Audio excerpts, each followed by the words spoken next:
திரு பொன்ராஜ், ஒரு ப்ராமிசிங் ஸ்டார்ட்டா பாக்குறீங்களா எப்படி?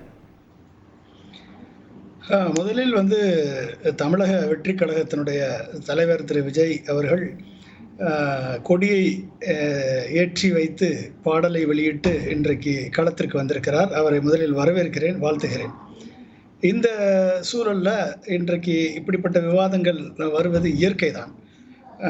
இன்றைக்கு அவர் அவர் எடுத்த உறுதிமொழிகள் ஒரு சமூக நீதியை, ஒரு சமத்துவ சமுதாயத்தை, ஒரு சகோதரத்துவத்தை வலியுறுத்தக்கூடிய உறுதிமொழிகளாக இருக்கிறது.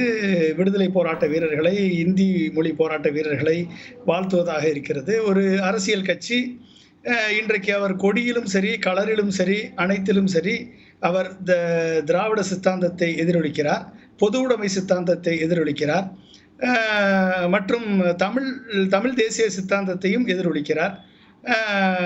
இதெல்லாம் அவர் எதிரொலிக்கிறார். அவரது எல்லாருமே தான் எதிரொலிக்கிறாங்க. What is so special about it?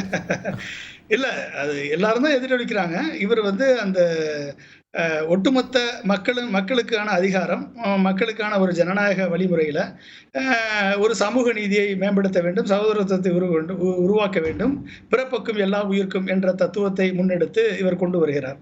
இதெல்லாம் நம்ம வரவேற்க வேண்டியதுதான். ஆனா இன்னைக்கு இருக்கக்கூடிய களம் எவ்வாறு இருக்கிறது? இவர் எதை எதிர்த்து அரசியல் செய்ய போகிறார் என்பது கேள்வி. அப்ப எதை எதிர்த்து அரசியல் செய்ய போகிறார் என்று பார்த்தால், தமிழகத்திலே அரசியல் செய்ய வேண்டும் என்று சொன்னால் திமுக, அண்ணா திராவிட முன்னேற்ற கழகம் இரண்டையும் எதிர்த்து தான் இவர் அரசியல் செய்ய வேண்டும். அதை தாண்டி மத்தியிலே இவர் அரசியல் செய்ய வேண்டும் என்று சொன்னால் பிஜேபியை எதிர்த்து தான் அரசியல் செய்ய வேண்டும். இதுதான் அவர் முன்னால் இருக்கக்கூடிய சவால்.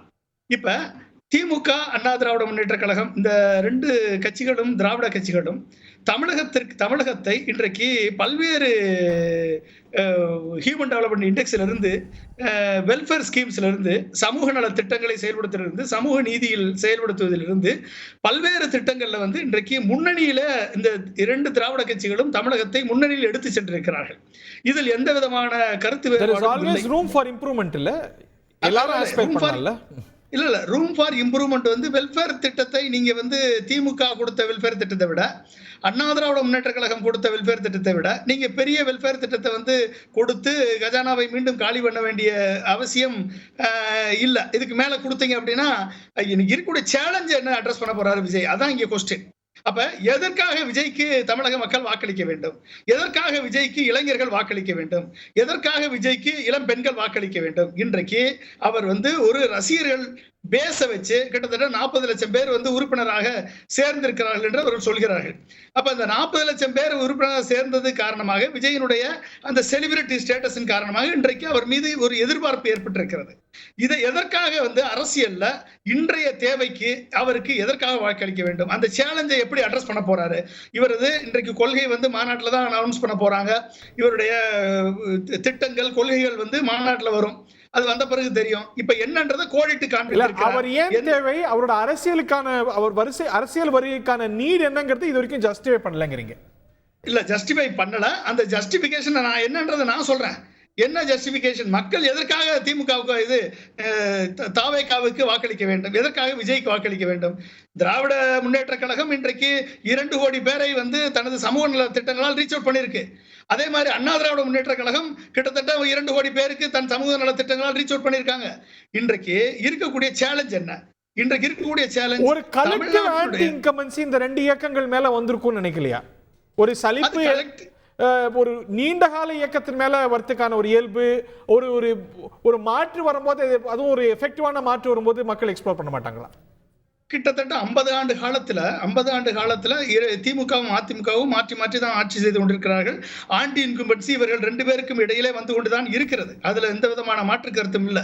2 பேருக்கு இடையில வந்து கொண்டுதான் இருக்கு. ஆனால் இவருக்கு மாற்றாக வருபவர்கள் இவர்களை தாண்டி மக்கள் நம்பிக்கையை பெற்றவர்களா?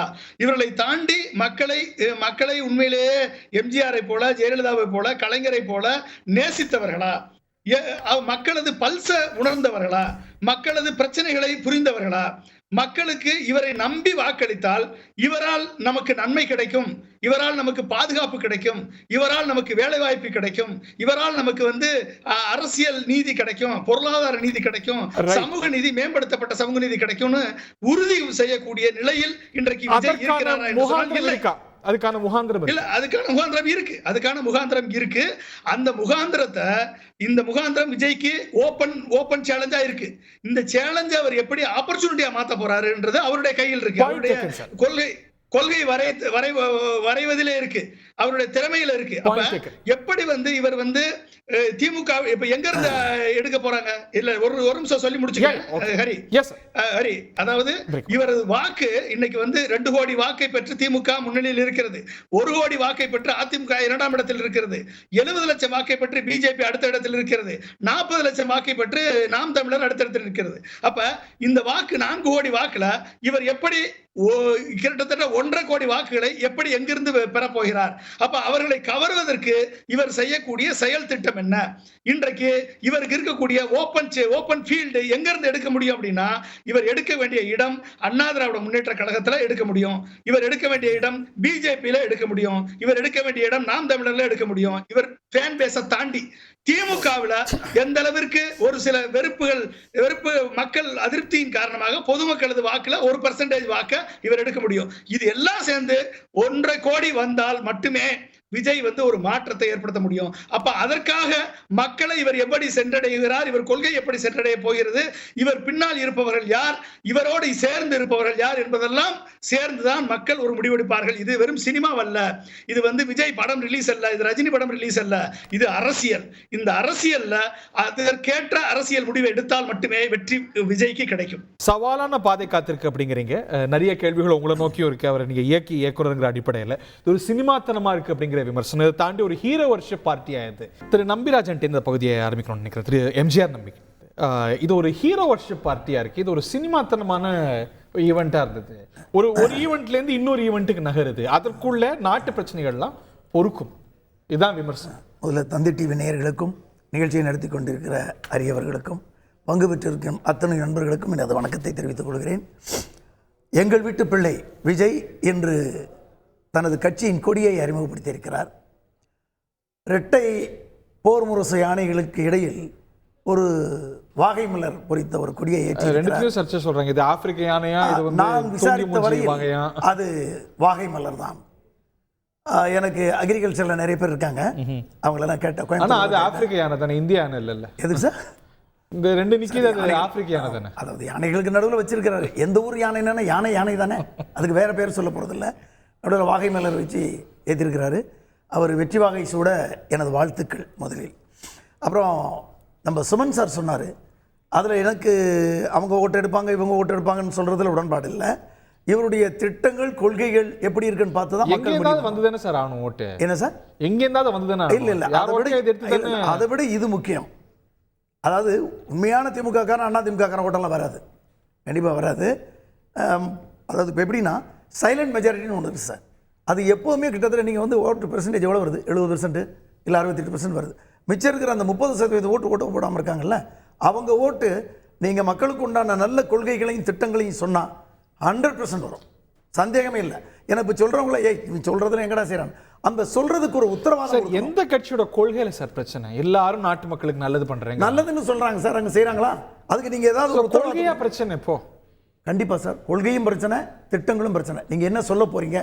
ஒரு உதாரணத்துக்கு சொல்லுங்க. என்ன சொல்லிருக்காங்க சொல்லுங்க. இந்த பிப்ரவரியில இருந்து அரசியலுக்கு வந்தாச்சு, என்ன சொல்லிருக்காங்க? ஏதோ காரணம் சொல்றாங்க.